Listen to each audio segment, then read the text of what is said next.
James Morris, editor of WhichEV here. We've got the Nissan Leaf here. This is the E+ Techno version, top of the range. Now, there's a bit of a story behind this because this is the first electric vehicle I ever drove about 10 years ago, actually 2011, that's 9 years ago. And I was really impressed at the time. I'd arrived for the test drive in a sports car, in a Porsche actually, and I couldn't believe how quick this thing was in comparison off the line, up to about 30 miles an hour. I also thought it's really practical. You could fit 4 or even 5 adults comfortably inside it, and it's got a nice sized boot as well. So you think after 10 years, this car would be a bit long in the tooth, but actually it's pretty good. Let's find out how good it is. So the jury's out on the appearance of the Leaf. What you'll notice is it's quite tall. It's actually 10 centimetres taller than the average car, which gives it quite a chunky look, and also gives it a drag coefficient of 0.28, which is a little high by EV standards. The basic model has 16-inch wheels, but all the rest have the 17-inch rims like you see here. Even if you don't think this is a pretty car, it does have a distinctive look, rather than just trying to copy a Prius. We like it, but because it's a bit quirky, not because it's beautiful. So the extra height, that extra 10 centimetres, makes this a pretty comfortable car for 4 or even 5 adult occupants. The seats are pretty comfortable and they have a nice enough design. All looks pretty nice inside. The driver position's pretty comfortable. I think you'd probably be happy doing the full range of this car down a motorway sitting in that seat. As I said at the start, the boot is quite spacious. However, although you could get a full load of shopping with a couple of adults in the back as well, when you drop the seats down, it's not quite as big as some other cars in its class, because as you can see, the seats don't go all the way down. You still have that big shelf, so that actually drops it below some of the competitors. So in terms of overall space, you get 420 litres with the seat up, but only 1,161 litres with the seats down. So you've got lots of controls within easy reach on the steering wheel, but we think it's a little bit fussy and it's a little bit hard also to know what some of these things do when you're driving, so you have to familiarise yourself with them. It's a bit busy. So you've got standard connectivity, you've got USB, you've got an auxiliary inputs if you want to play your old CD player maybe through there, and of course you've got the cigarette lighter socket without the thing for actually lighting cigarettes, because who's smoking these days? So you've got your kind of gear stick like thing here. This is a kind of joystick, and you've got forward for reverse, back for drive, and then if you put it back a second time you get the B mode, which is the secondary regenerative braking, and then you've got eco mode and the infamous e-pedal. With so many controls having their own buttons, such as the aircon, the media control system mostly focuses on sat-nav and audio, which supports Apple CarPlay and Android equivalents. So we've actually got a sort of handbrake here. A lot of cars don't actually bother with that bit, because you've also got the park mode on the end here. Now this thing has been in existence for the whole time with the Leaf, and it's kind of cute. I love the kind of lit bit around the side here. So you have to put your foot on the brake, and then to go into reverse, you push it forward, and we're in reverse now. So off we go.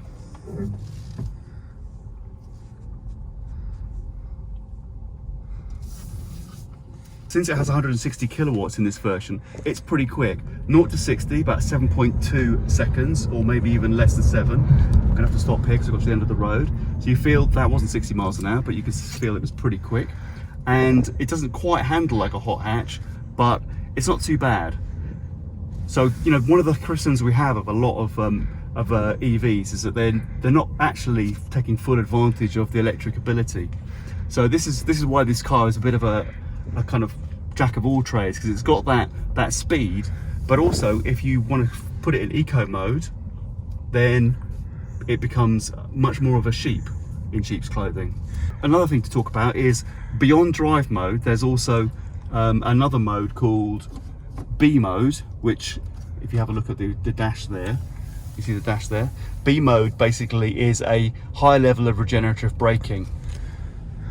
So if you have the basic version of this car, the basic version isn't quite as quick. It's more like 7.9 seconds to 62, but even that is quite fast when you consider that the Ionic, it's more like 9 seconds, maybe a bit more than that. So this is a pretty fast car. So we're talking about the 0 to 60, but actually around town, you're talking about 0 to 30, and as I said in my intro, that's the first thing I noticed about this car, is that in the 0 to 30 stakes, and we're now doing 30 miles an hour, that's pretty quick, and I wasn't even gunning it there. So another popular feature on this car is the e-pedal, which is a bit of a different style of driving. So I've got it engaged here, And you won't be able to notice this very much, but I'm not using the brake at all. I pull my foot off the accelerator and the car slows down. I put my foot on the accelerator and it starts. Now this is because it engages regenerative braking, and the e-pedal means that you get the maximum benefit of regenerative braking. You're not using the actual brakes at all. They're still there obviously if you want them, but you can drive almost entirely without using the brakes in this mode if you time yourself right, and it kind of encourages that style of driving where you've got a much more of a kind of smooth and even flow. Now this car supposedly has a range of 239 miles. Now if we had a bit of a spirited drive on the M1, obviously within the national speed limit, but we still managed to scrub off many more than the range was originally saying. So in about 26 miles we lost about 60 from the range. Now that's because we had everything in out of eco mode and were accelerating and kind of and slowing down and enjoying it. If you put everything in eco mode, you could get quite a bit closer to the 239 miles stated combined range, because for this model Nissan also quotes 319 miles of city driving, and when we stuck everything in eco mode, I think that sounds reasonably likely to be true. The Nissan Leaf has a 5-star NCAP rating, but it's worth bearing in mind that NCAP 5 will only be available in the future if you have automatic emergency braking, which this car does have. Safety Shield 360 is Nissan's posh way of talking about the grouping together the safety features on the Leaf. So this includes things like the intelligent braking, which we didn't feel like testing except even on our own children. And it also includes lane departure warning. One thing I have noticed about this car is that if you're in traffic side by side, it will warn you if somebody comes up quite close. So it will beep, for example, if a cyclist tries to undertake you, which is potentially pretty useful. You know, it will, if you're just about to kind of do a left across a lane and a motorcycle's coming up and you're inside, you may kind of get that audio beep to tell you not to do that. Another thing worth mentioning is it pops up the speed limit sign right here on your dashboard, which is really, really useful. This car also has intelligent adaptive cruise control, which is a feature that more and more cars have, and we really love it. You know, with the amount of traffic we get in the UK, being able to have a car actually just sit at the speed of an average speed limit and not crash into the car in front of you, so you can relax a bit more, it's very, very handy. So the suspension is quite soft, which is why we wouldn't put it in the category of being a hot hatch. However, that's probably what you want in a city car. You know, this isn't a boy racer's vehicle. It's kind of a jack of all trades, and so you want to err on the side of softness rather than hardness, particularly with the really rubbish English roads that we have. So in my intro, I compared this car to my my beloved Porsche 968. Yes, I'm sorry, EV fans, I do still own a petrol car. And yeah, off the lights for a kind of, I'm not showing it there, but at 0 to 30 it is pretty quick. However, you know, the handling is not really up there, and once you get beyond that, it doesn't have any of that kind of responsiveness. It's just around town, you'd really appreciate this car. So something we always mention when we talk about electric vehicles is just how fast the acceleration feels, because they have immediate torque straight away, all the way through. There's no gear changes to break that down. And that's kind of where, that was my first experience was with the Leaf, of feeling that. Yeah, sure, it's not going to be as fast as 60. You know, this car isn't as fast as 60 as my admittedly rather antiquated Porsche, but it feels pretty fast in that kind of first range because there's no gear change all the way up to 30. So this car, this particular one, is kind of around the 37,000 pounds, which unfortunately, compared to a nice car, is still a lot of money. You know, the battery tax is still there, but compared to a lot of other electric cars, it's not too bad, and you can pick this car up, the basic version, for more like 28.